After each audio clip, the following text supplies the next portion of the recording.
Thank you, Mr. Chairman. Dr. Copeland, could you enlighten us on how SEPs ensure worldwide interoperability?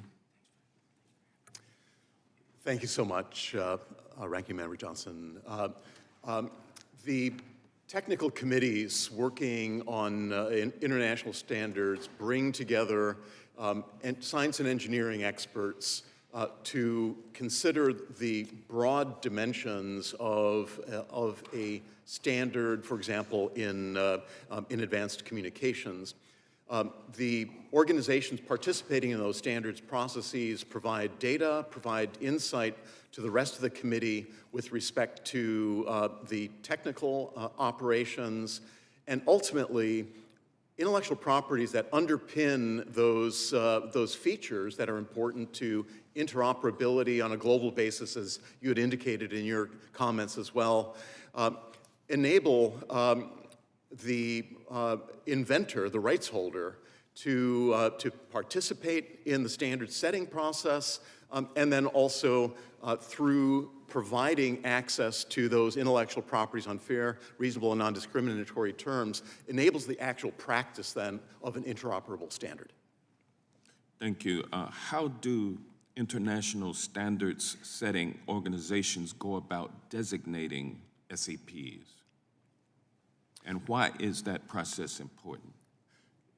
It is indeed a very important consideration. It is an analysis that's carried out by the committees on contributions to the standard itself and to the merits that are delivered by the intellectual property, by the invention to the standard on a relative basis.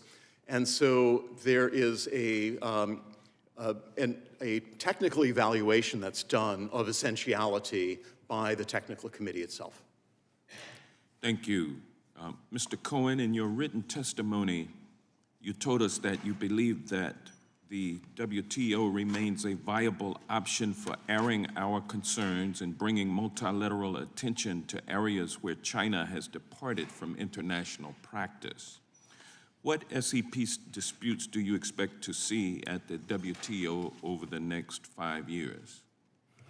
That's a bit of a crystal ball exercise, but certainly there's been a lot of frustration about the levels of the royalty rates that Chinese courts determine. I tend to think that Chinese practice of giving a preferential rate to a China-based company violates national treatment or most favored nation treatment obligations, which are, of course, critical to the WTO generally. So that would be one issue that I think is extremely important. There continue to be serious concerns about transparency. And I think those need to be clarified with China, either diplomatically or at the WTO. The extraterritorial nature of China's SEP litigation practice is being raised by the European Union at the WTO.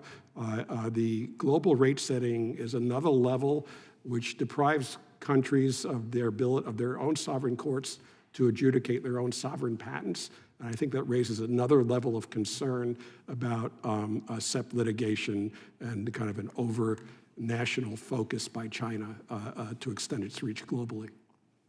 Thank you. Professor Carter, how does the absence of transparency in Chinese courts impact FRAND rate setting in other jurisdictions? You want to turn your mic on, please? Right. There, is that on? Yes, okay, sorry.